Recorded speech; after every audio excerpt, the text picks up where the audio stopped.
Pilawo beleka hambaya pharo sini Tripura hasteni kok thumnai haikaba electronic media rokno ani ব্যক্তিগত ভাবে tei ani sakni ongoi nukhungni ongoi ang narokno jotono pilawo khaka hambaya pharo tini 10 tarik April 2019 tinini salni jorao belaikheno khak hamjak tei belaikheno khatongjak haike ma tongo tamni bagui hingkai lai thangnai 8 tarik April 2019 ni sarikni jorao chini Rajbari haikaba Bubagrani nogo achugui Bubagra bai kok salaiye je decision haikaba je kok saplai mani na saklai mani bisingo Bubagrano ang loge rui samang tangnani hnei wansok mani tei saklai mani bisingo ani okokno ang hai tibisia Bubagrano haikaba sini Maharaja Pradyut Kishore Manikono ang nakarsano tei ani sakni ongoi ani nukhungni ongoi tei ani family ni ongoi bini thani wang nakarsano tamni bago hingkai bono je kogrumani aboni bisingo sini dofani bagai hani bagai samang tangnani niwan songmani jarawo ang abno haina hai kifilei manakha tamni bago hingkai ang IPFT ni ongoi sikla bodon ni ongoi lai thangjak ang 2013 ni last ni simi samang tangai femani bisingo tini 2019 prai 6 bossor ang IPFT ni ongoi te Tripura hasteni sikla rokni ongoi edisi amchaina tei katal haste Tripura Lands namnani kokno tisawoi sara Tripura bono tini samang tangkha fiaba taglai 2019 ni Lok Sabha election jeng IPFT bodol bahaino BJP bai government tongo tongkhona jeng separately contest khlainani bagai IPFT decision namani bisingo ano 1 number Tripura ni Lok Sabha ason ni Paschim Tripura ason ni IPFT ni batainani bagai party ano chongkha abona ang accept khlaika nomination jama rikha tei nomination ni paper abo haino reject angi thangmani bisingo ang sak belaino lasima sangsa hai haikaba kirima sangsa hai sakno tekto haikaba podre porjang jani bisingo tini suddenly Bubagra bai kok salaimani bisingo bobai samang tangsinai hinai wansogoi yapri barok mani wo ani bukha soiliya tamni bago hingkai ani life ani langma tini peilawa ang IPFT ni ongoi Tripura Lands sanai samang tangnani bagai sikla rokna je kogrimani a kokna ang srapchani bagai hine ang wansogya boi tini ani abo kaisa ani life ani langma bo omono jotoni slai kotorko deramong hine ang kha khlayo aboni bagai ang haina hai Tripura hasteni jotto lokurokni thanibo ang koboknai tei nakarsanoi chini party IPFT ni achukphang chini borom ganang sar NC Debbarma tei IPFT ni tangphang chini borom ganang sar Mebar Kumar Jamatia tabukni tribal welfare tei forest minister borokni thanibo party ni adongrokni thanibo tei party ni protekta organization sikla IPFT Atisa IWFT tei employee tongo sini tiania TOKS tei Tripura Fan Karak bodol omo hai IPFT ni brotherhood organization tongnai rokno ang jotoni thanibono ani deramani haikaba ani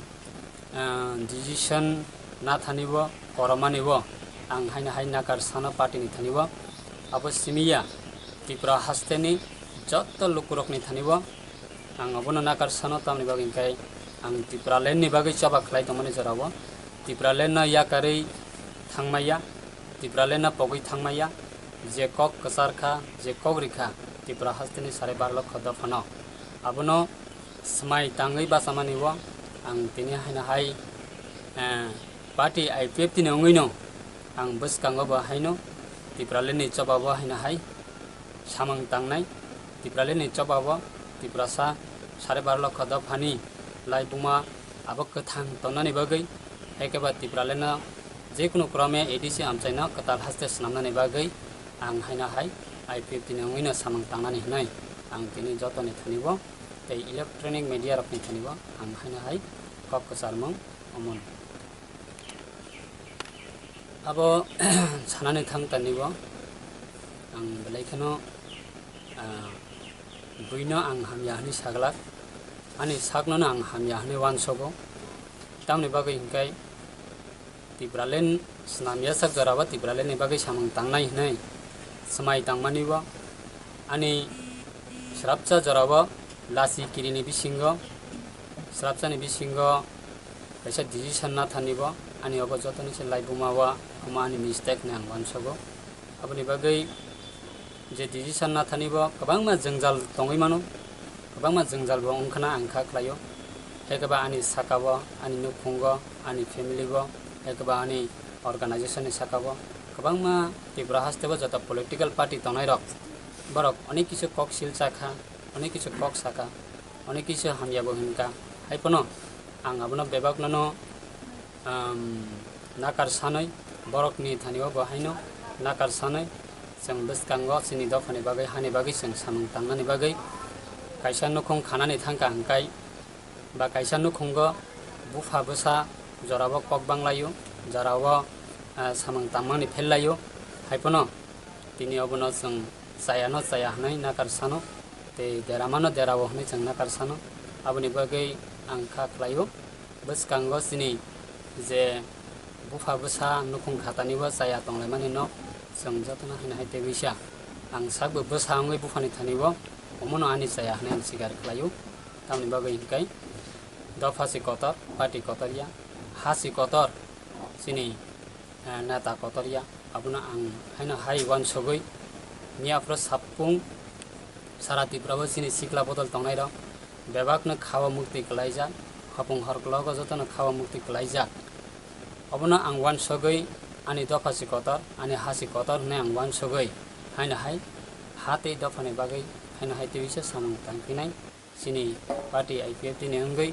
te edisi amchane katal haste tipralen snamnani a agenda na tei ang buskang haina hai yapri barok nai hine ang wan sogai tini IPF tina ang ekebare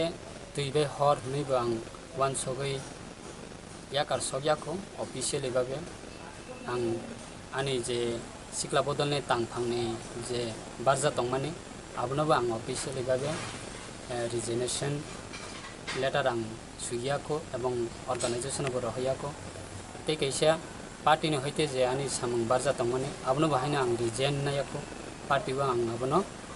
documentary officially babe ang sui rohjayako te ani te kaisa government ni je daitto tongmani TSIC ni chairman abonobo haino ang officially babe resign letter ang official send klayako fiaba tini amono wan soka party wo jehetu ano lok sabha wo batainani bagui chongmanibo ang jehetu onek karonoi ekaba kabangma jengjalni bisingtipna ani nomination paper reject angkha epuna ang abono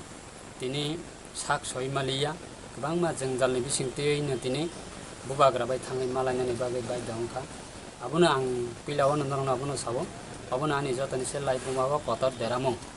aboni bagai ang bubagra nobo nakar sano bubagra bai thangai kok salai electronic media ni bisingti saklai manibo haina hai bubagra ani thanibo nakar khlaidong te bono ang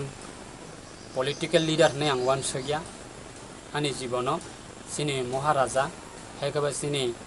184 जना राजानि बिसिङा बनो जतनिसले ताबकनि बुबाग्रा आबनि बागै छन तिदुलनाय बुबाग्रा न आं बनो political leader ने वन सगिया बय आं सिनि दफाना तिदुलनाय हेकबा सिनि दफाना फ्यकनाय हेकबा सिनि दफानि बागै सामं तंनाय omo haiwan sogoi siang bono tini bobai baksa thangai kok salayai abo saklai jago aboni bagai a saklai mani no ang haina hai kipilai naka aboni bagai bubagra bo haino abono ano nakarthang te ani nukhungo nakarthang ano samung tangnani jorao haina hai bo bwskango chini